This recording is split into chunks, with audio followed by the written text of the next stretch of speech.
It's November 27th, 2014. And I just explained a little more about the twins versus triplet situation, and about what kinds of things were being done to supposedly prepare me or to be raped. I mean, I was never prepared to be raped, but to prepare the situation so that the man who was raping me got away with it and wasn't held accountable. So when I said I'm going to first talk about what they did to me when I was an infant, and then when I was a toddler, and then go from there, there were several different forms of abuse that occurred. And I want to go in stages with when I was an infant, and then so on and so forth. But with this blowjob, milk for blowjobs kind of thing, and premeditating ways on how to get away with being a rapist, raping me, I also have to branch over from the start of what they were doing, and then how they progressed through that all the way through, like, my toddler hood, my early childhood, my middle school age childhood, that kind of thing. Because basically it was a development of situations that occurred. They did not just practice this when I was an infant and then drop it. They were practicing this on a constant basis and developing it over the years, to the point that they were absolutely certain they had obtained the correct response from me that they wanted, and that they could use it any time in the future, which they did use.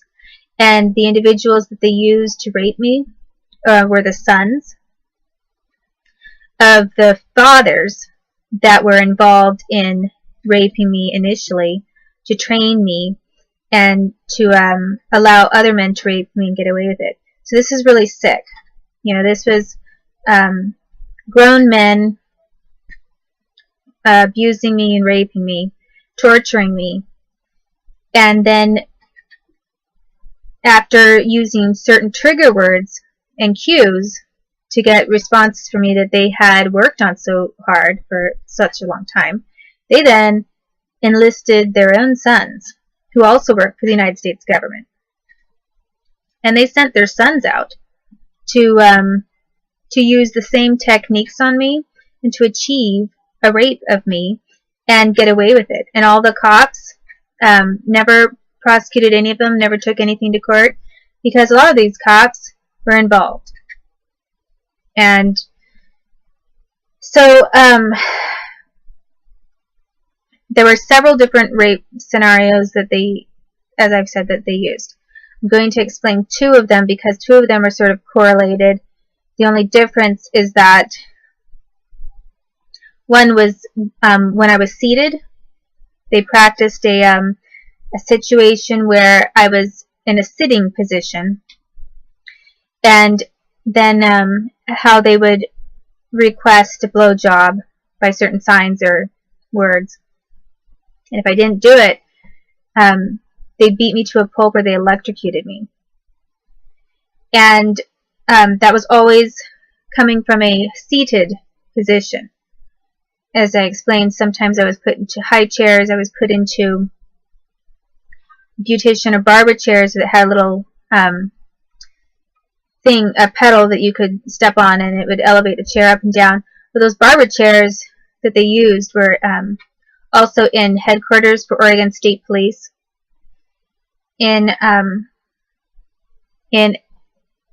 military base headquarters. They had barbershop guys. There were several different government buildings that had like a barber on the side, one of these chairs, and then a barber on the side. And so they were using that. They were using some private residences that had kind of at-home beautician businesses. And then they were also using the situation of being seated in a car.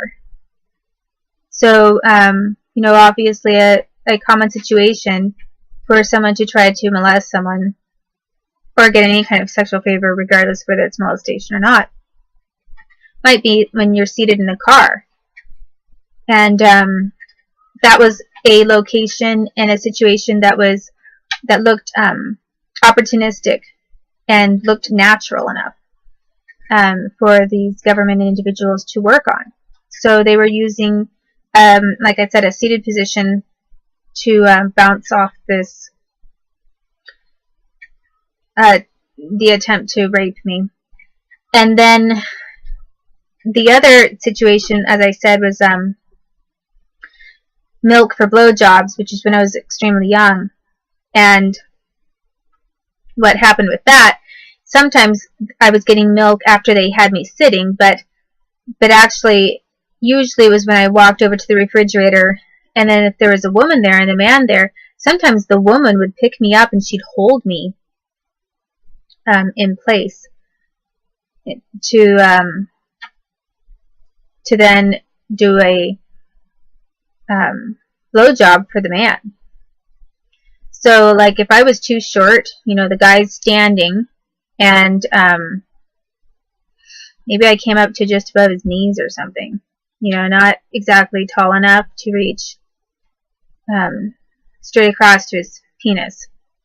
Well, then his wife or his girlfriend or whoever this woman was that was standing next to him would pick me up and would hold me so that I was directly across from his penis, and then they'd want me to suck on it. And then they'd give me my milk in a bottle.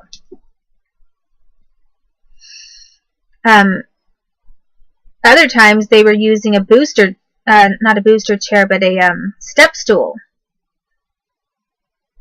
They'd move a step stool over and put a step stool, like with like 2 steps, just like you use for little kids. Put a step stool there, and you know, the step stool was right there in the kitchen. Typically, in most kitchens, is where they would be.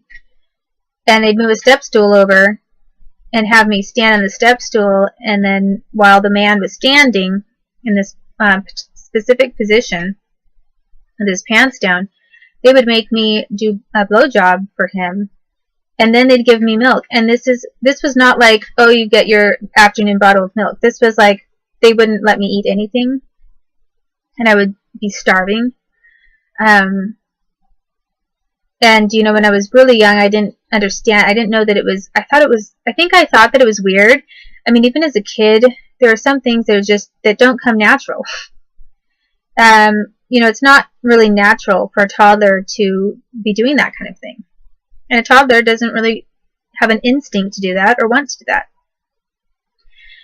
But I didn't necessarily think it was wrong. I just remembered what they were doing. So some of the time I did it because that's what I knew I had to do before I got my bottle of milk. Then when I was older and didn't want to do it, they were making me do it anyway and using more torture. So basically, at these various houses, they all had step stools. They all had one in their kitchen. And they were using the step stool for me to stand on, or holding me, which wasn't quite as often, but that happened on occasion. Until I did a blowjob for a man who worked for the United States government. And then they would give me my the bottle of milk. And so this was happening like every day. Sometimes then they would space it out, and it would only be like once a week. And if they thought that it was losing effect, that what they'd practiced was not being remembered by me enough, then they'd do an increased period of quote-unquote training, where I would have to do it like every single day for more than one person maybe.